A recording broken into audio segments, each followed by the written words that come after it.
passé que l'ambassadeur de France de l'époque a appris qu'il y avait un DG d'une société du Bénin qui, lorsqu'il recevait des bateaux, arrivait à contrôler la pluie. Et donc, il lui a demandé comment il peut l'aider à faire les 14 juillet sans la pluie. Ce monsieur lui a fait payer 200 000 francs à l'un de ses parents du village et on lui a remis un cadenas. Tant que le cadenas est fermé, il n'y a pas pluie. Tant que le cadenas est fermé, il n'y a pas pluie. Seulement, pour vous montrer l'aspect scientifique, seulement, ce cadenas ne peut pas être fermé pendant plus de 3 jours. Si on ferme ce cadenas plus de 3 jours, il y a une catastrophe. Donc, on ferme le cadenas 3 jours, il n'y a pas pluie pendant les 3 jours. On ouvre le cadenas, la pluie recommence. Voilà de la science en matière de pluviométrie. Il y a trop de cas dans le domaine de la pluviométrie. Je peux vous dire, et ce qui est important, c'est que vous devez retenir que chaque fois, dans les réalités de nos parents, c'est que ça donne toujours le même résultat. Quiconque suit le même chemin a le même résultat.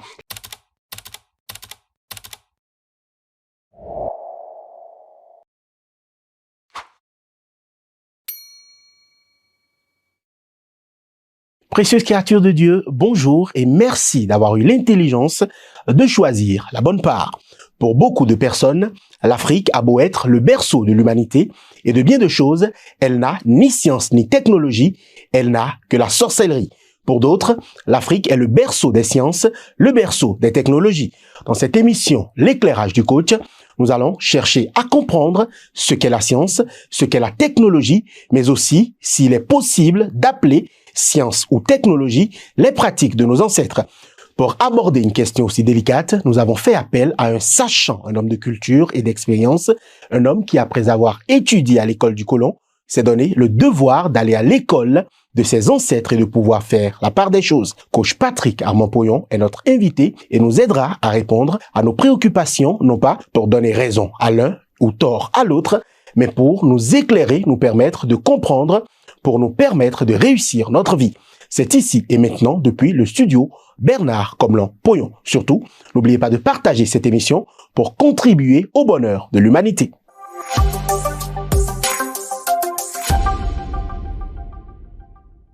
Bonjour, coach Patrick Armand-Poyon. Bonjour. D'entrée de jeu, dites-nous, c'est quoi une science? Nous allons éviter de nous embrouiller par Larousse ou Robert en allant simplement dans une définition pratique qui va aider tout le monde. Elle dit scientifique ou science, ce qui, lorsque tout le monde suit le même chemin, il aboutit au même résultat.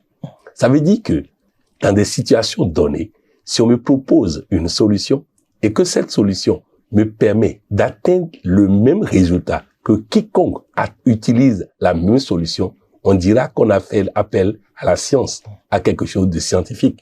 Alors, une question me trotte à l'esprit. Le médicament est-il scientifique? Mais évidemment que non, puisque le même médicament, l'un prend, il a une solution, l'autre prend, il n'a pas de solution, l'autre prend, il a une solution à moitié, l'autre prend, il a des problèmes.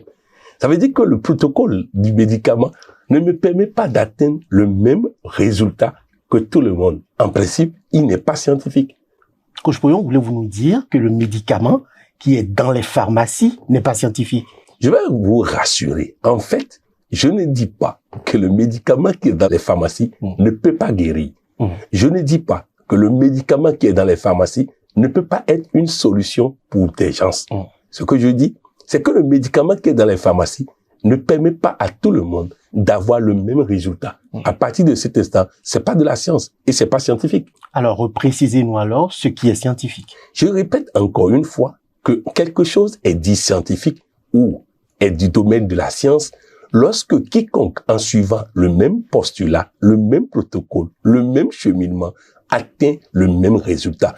Autrement dit, si je fais ce qu'il m'a dit de faire, je vais atteindre tel résultat. Si j'en fais ce qu'il a dit de faire, il va atteindre tel résultat. Je vais vous expliquer autrement. Je peux vous dire tout de suite, prenez 2 rats mâles, injectez-leur le cancer, mettez-les dans une cage, au bout de 15 minutes, vérifiez, il n'y a plus de cancer dans leur corps. Donc, ça, c'est une réalité scientifique, puisque quiconque prend les 2 rats, les met dans les mêmes conditions, obtient le même résultat. C'est ça qu'on appelle scientifique. Donc, il est important que nous clarifions tout de suite que est scientifique ou classé comme de la science tout ce que quiconque suit le même cheminement obtient le même résultat. Parlons technologie maintenant. C'est quoi une technologie? En fait, c'est des jeux de mots. On va vous définir la technologie comme des savoirs et des pratiques qui permettent de régler des problèmes et qui sont du domaine de la science. Autrement dit, la science qui permet de régler des problèmes est technologique. On va vous dire ailleurs qu'il s'agit de machines, il s'agit de outillage, mais dans le même temps, je me pose la question de savoir, lorsqu'on parle de nouvelles technologies de l'information et de la communication, où sont les machines? Où sont les outillages? Donc vous comprenez que si nous voulons ne pas nous embrouiller par ce que Larousse, Robert et autres auraient dit, nous pouvons dire simplement que est du domaine technologique des pratiques et des savoirs scientifiques qui permettent de régler des problèmes. C'est un peu plus clair. Qu'est-ce qu'il y a de technologique ou de scientifique dans l'histoire de l'Afrique? Il n'y a que de la technologie, il n'y a que de la science. Lorsque, avant même que les soi-disant astronomes ou je ne sais pas quoi, ceux qui étudient les étoiles, ne viennent nous dire où sont les étoiles, nommer les étoiles, catégoriser les étoiles, lorsque nos parents pouvaient vous dire quelles sont les étoiles qu'il y a dans le ciel, leur donner des noms et autres, c'est de la technologie et de la science. Lorsque vous parlez de pluviométrie, vous parlez d'agriculture, vous parlez de saison pluvieuse, vous parlez de santé, vous parlez d'architecture, quel que soit le domaine que vous prenez, tous les savoirs de nos parents qui conçuent le même chemin aboutit au même résultat. Je vais vous expliquer autrement. Dites-moi, quand est-ce qu'une femme a eu du mal à accoucher, qu'on a appelé un de nos parents, qu'il a dit, prenez telle plante, mettez la plante sous la femme, et on a mis la plante et la dame n'a pas accouché. Jamais ça ne s'est passé. C'est chaque fois même solution. C'est de la science. Tout ce que nos parents ont fait jusqu'à aujourd'hui, ce n'est que de la science. Justement, voulez-vous nous dire que dans le domaine de la pluviométrie, par exemple, nos ancêtres avaient de la technologie et de la science? Les amis, je vais vous répondre par des faits. Parce que si c'est mon point de vue, je vous assure, ça va jaser sur les réseaux sociaux. Je préfère répondre par des faits.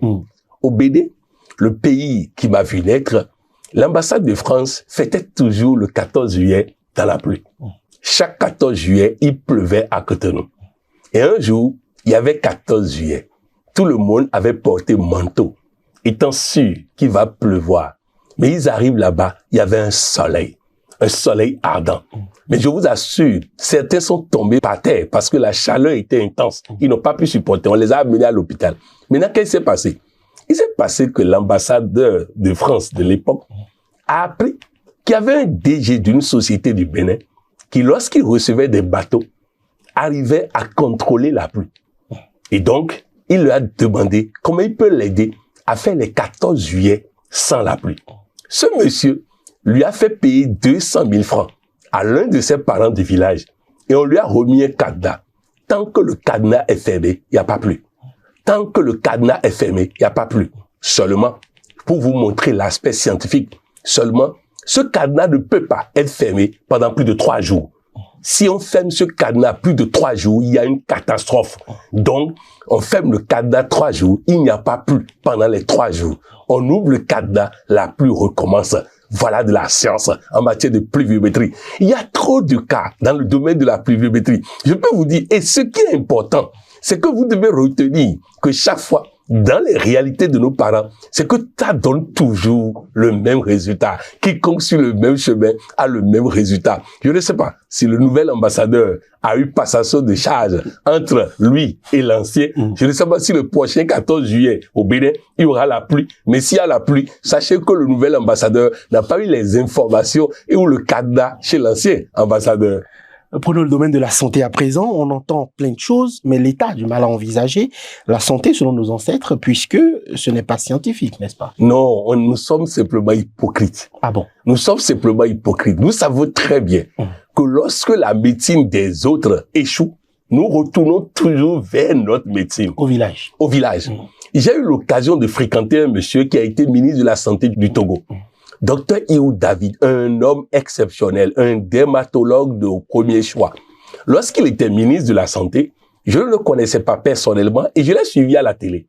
Et il disait à la télé qu'en tant que ministre de la Santé et donc médecin, professeur de médecine, qui n'a jamais soigné quelqu'un avec les produits de pharmacie, qu'il vient toujours en consultation avec un thermos, avec des tisanes dedans, où il expérimente l'effet et après il envoie la personne au marché acheter les plantes pour se soigner. Qu'il a fait l'option d'écouter ses ancêtres, d'écouter ses parents. Je suis convaincu que c'est parce qu'il a dit ça qu'il n'était plus ministre de la Santé et qu'il est même devenu réfugié au Bénin. Mais arrivé comme réfugié au Bénin, et je vous assure, quand je l'écoutais à la télé, je ne le croyais pas. Mais quand je l'ai retrouvé au Bénin comme médecin, dans une polyclinique où j'étais maintenant le DAF, j'ai eu l'occasion de constater qu'effectivement, le docteur David Iou n'utilisait jamais les produits de pharmacie. Et il guérissait des problèmes de dermatologie avec tellement de facilité. Personnellement, je vais vous expliquer, vous allez comprendre. Un jour, je me suis retrouvé avec des boutons sur le corps. Quelques boutons. Je suis allé voir d'abord un gynécologue. Il m'a prescrit un produit et c'est comme si les boutons s'étaient fâchés. Ils ont augmenté de volume et pris encore plus de parties sur mon corps. Je suis allé voir maintenant un dermatologue. Et là, lui, il a prescrit des médicaments qui ont tout aggravé. Tout mon corps, il n'y avait pas d'endroit sur mon corps où tu peux placer un doigt sans toucher un bouton. Alors, dans ces conditions, nous étions à la maison tout tristes. Quand subitement, une merveilleuse dame arrive et dit, je vais vous amener quelque part. Nous sommes allés voir un monsieur. C'était au marché de Cotonou. C'était un marché de plantes. Dès que le monsieur nous a vus, il s'est mis à rire. Vous voyez le côté scientifique? Il sait que son cheminement aboutit toujours à un résultat. Dès qu'il nous a vus, il s'est mis à rire. Il ne m'a pas demandé d'aller dans un laboratoire faire des analyses. Il a simplement dit, je vais vous prendre 36 000 francs CFA et je vais vous donner des traitements. D'abord, pendant 3 jours, les boutons vont disparaître. Mais je vous supplie, après la disparition des boutons, ne vous arrêtez pas. Continuez-moi ce traitement pendant 1 mois et plus jamais de votre vie, vous n'aurez ce problème-là. Effectivement, il nous dit de revenir le soir. Nous sommes revenus le soir et il nous donne des plantes. Et voici ce qu'il dit. Il dit, cette plante-là, vous préparez la tisane et il se lave avec ça. Cette plante-là, vous préparez la tisane et il boit ça. Celui-ci, c'est une huile qu'il va utiliser pour passer sur le corps après avoir pris le bain. Maintenant, vous voyez ceci-là. Vous me mettez ça au fond de la marmite avant de préparer. Ça me permet, s'il y a une main extérieure dedans, de neutraliser ça aussi. Je vous dis 3 jours, pas de boutons. Et 15 jours après, j'ai arrêté le traitement et je n'ai plus jamais vécu ça dans ma vie. C'est de la science. Je vous assure, les amis. Cessons de pleurnicher, cessons de bluffer, cessons de nous tromper. Je vais aller plus loin, vous allez comprendre. Un couple a eu un enfant. L'enfant est né avec une plaie au dos. Cela ne vous arrivera jamais. Il s'est fait que la sage-femme a demandé qu'on consulte le médecin. Le médecin généraliste a demandé qu'on consulte le pédiatre. Le pédiatre a demandé qu'on consulte le pédiatre chirurgien. Quand ils ont consulté le pédiatre chirurgien, il dit, il va faire des analyses. En attendant les analyses, il soupçonne un problème sérieux. Parce que si ce qu'il soupçonne est vrai, l'enfant sera paralysé à vie. Parce que le liquide rachidien ne descendra pas. Donc le papa dit, je vais appeler mon épouse. Il faut lui dire le contraire de ce que vous venez de dire. Parce que si mon épouse apprend ça, je risque de traiter 2 personnes à la fois. Il dit d'accord. Le monsieur amène son épouse et il répète la même chose qu'il a dit au monsieur, traumatisant la dame. La dame rentre à la maison toute traumatisée. Et le monsieur a été obligé d'appeler ses beaux-parents pour venir. Les beaux-parents sont venus, eux-mêmes tristes, ils sont rentrés à la maison. Arrivé à la maison, ils rencontrent un monsieur. Le monsieur leur demande, pourquoi vous avez l'air si triste? Et il raconte les événements. Et le monsieur se mit à rire. C'est de la science là. Il se mit à rire. Et qu'est-ce qu'il dit? Il dit, écoutez-moi bien. Si vous vérifiez, vous allez constater que la maman a fait hémorroïde pendant qu'elle était enceinte. C'est l'hémorroïde de la maman qui a créé une plaie au dos de l'enfant. Vérifiez. Ils ont pris le téléphone, ils ont appelé. C'est exactement ça. Ils n'ont pas besoin d'analyse, de laboratoire, de radio. Et qu'est-ce qui suit?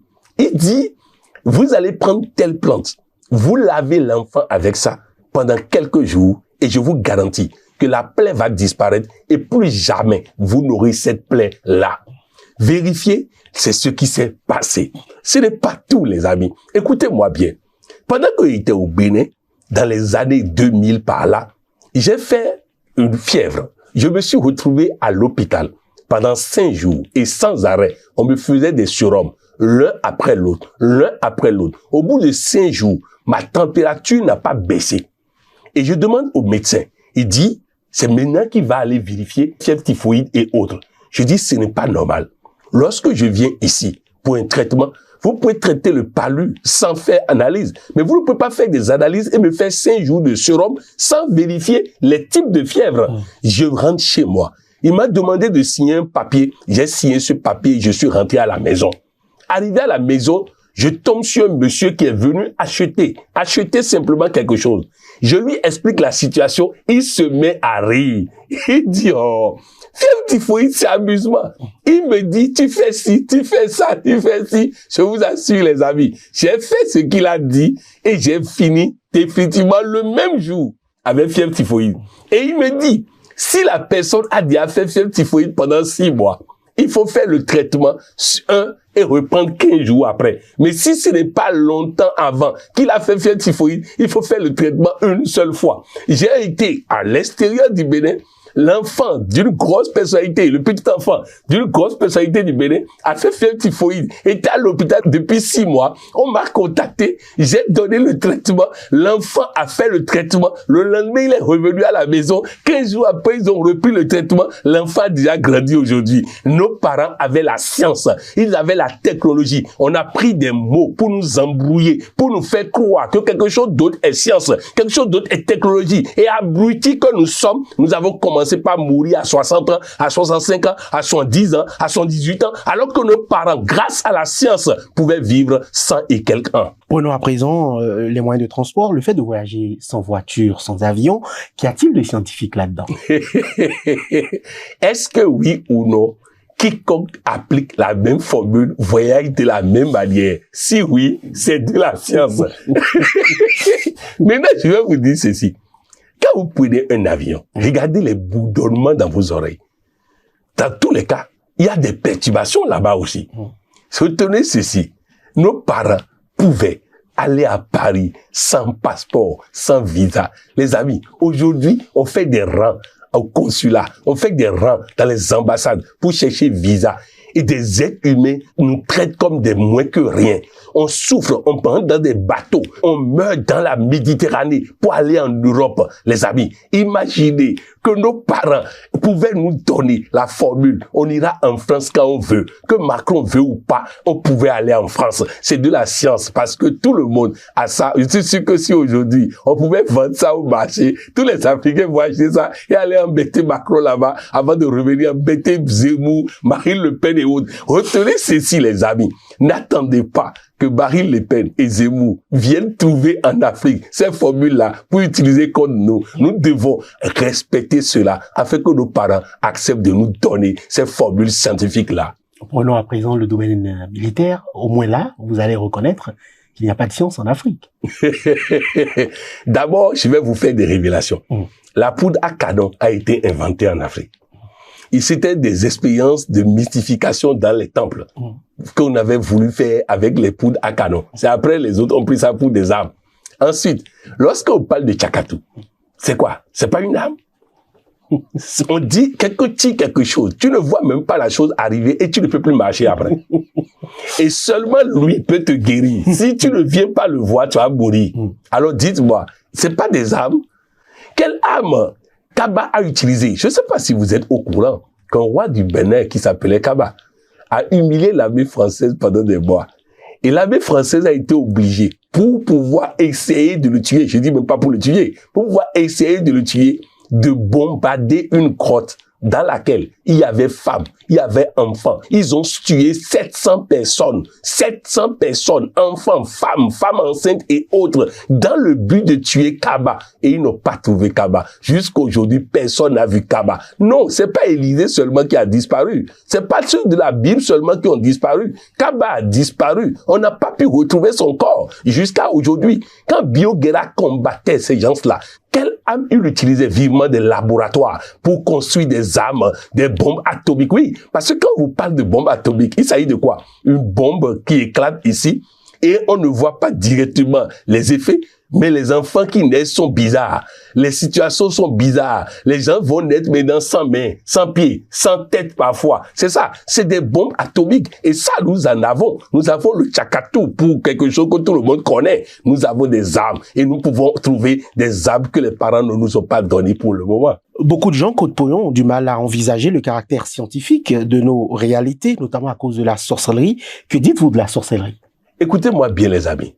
D'abord, faut pas prendre mes propos comme une valorisation des pratiques de sorcellerie que vous avez constatées. Mais retenez que, par la définition de la science que je vous ai donnée, la sorcellerie est une science. Je vais vous expliquer des faits. Je suis né à Porto-Novo. Mon père fait partie des dirigeants qui ont créé les Dragons de Lomé. Lorsqu'à l'époque, tu allais jouer le championnat au nord du Bénin, et que vous gagnez les équipes du nord du Bénin, on poignardait les joueurs. Donc, on pouvait les tuer. Pour éviter que cela n'arrive, un processus était fait de manière à ce que le joueur poignardé, le couteau ne puisse pas rentrer dans son corps. Pour vérifier le caractère réussi du processus scientifique, le joueur préparé doit rentrer maintenant dans un buisson, un feu ardent, sans ressentir la brûlure. Nous, enfants, on voyait des êtres humains rentrer en plein milieu de la fournaise ardente, du feu, mais ne ressentaient rien. Arrivé au nord, ils pouvaient gagner le match et tout couteau qu'on utilisait pour tenter de le poignarder ne le pénétrait pas. C'est de la sorcellerie peut-être, mais c'est de la science. De la même manière, un jour, les Dragons de Lomé devaient jouer à Parakou. Par ces pratiques de sorcellerie, l'équipe des Buffs du Borgou a tout fait pour que le meilleur joueur des Dragons ne puisse pas marquer un but.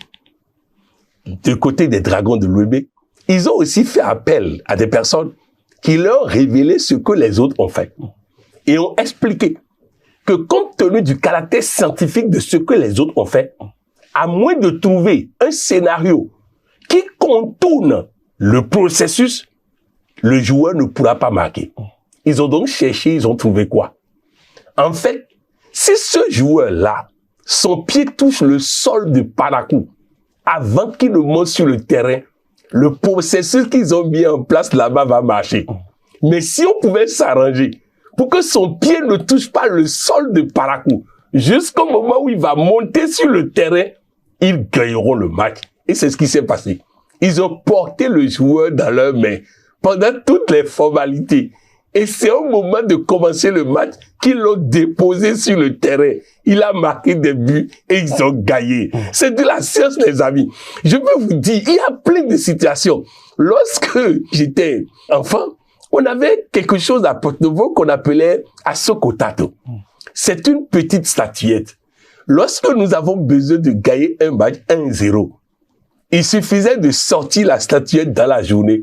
Je vous assure, le soir, on gagne toujours 1-0. Mais parfois, on a besoin de 2 buts. On a besoin de 3 buts. Donc, ce qui se passe, c'est que on ne sort à ce Kotato que lorsqu'à l'aller, on a fait 0-0. Donc, dans ce cas, on sort à ce Kotato au retour et on gagne 1-0. C'est de la science. Il est important que nous puissions comprendre. Si nous restons là, à juger nos parents, si nous restons là à critiquer, si nous restons là à rejeter, nous allons perdre des connaissances.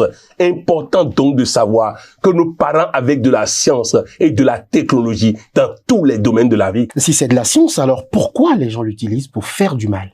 Est-ce que vous savez qu'aujourd'hui dans les centres psychiatriques, il y a plein de personnes qui ont été envoûtées par les psaumes de la Bible?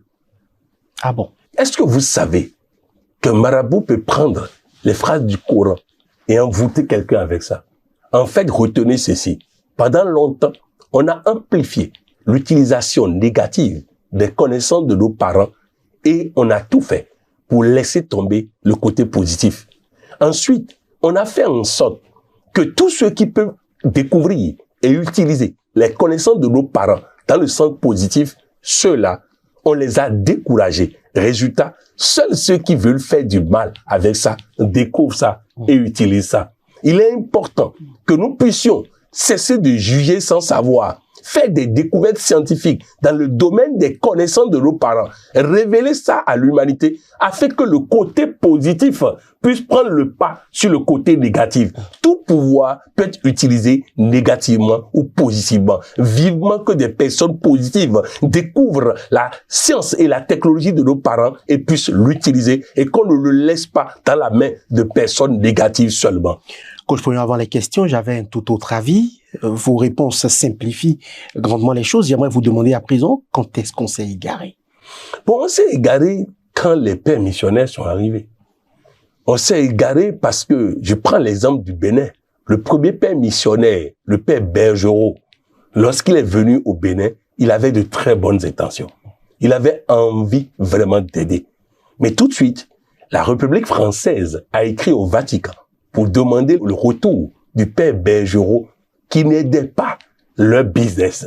Résultat, on a rappelé le père Bergerot et on a fait venir des prêtres qui étaient là maintenant pour saquer, détruire, saccager. Résultat, c'est comme ça que nous avons perdu le sens des réalités. Ce que je dis peut être lu dans le livre du père Bergerot. Il a écrit un livre dans lequel il a retracé tout ce qu'il a vécu comme persécution par les colons pour l'empêcher de faire ce que son cœur lui disait de faire. Je vous ai dit tout de suite, vous constatez donc qu'il y a de bons prêtres, des prêtres qui avaient de très bonnes intentions, mais il y avait aussi certains qui voulaient servir le colon. Donc bref, on a saccagé tout. On a saccagé nos valeurs. On a saccagé nos fondations. Résultat, on nous a égarés. Vivement que nous puissions retrouver les racines de nos vies afin de pousser et de bien pousser. Attends le réveil des consciences en Afrique. Ah, on y est, on y est, on y est. Le temps de l'égarement est terminé. Nous allons apprendre et nous allons utiliser de toutes les façons, à moins que les Européens nous respectent.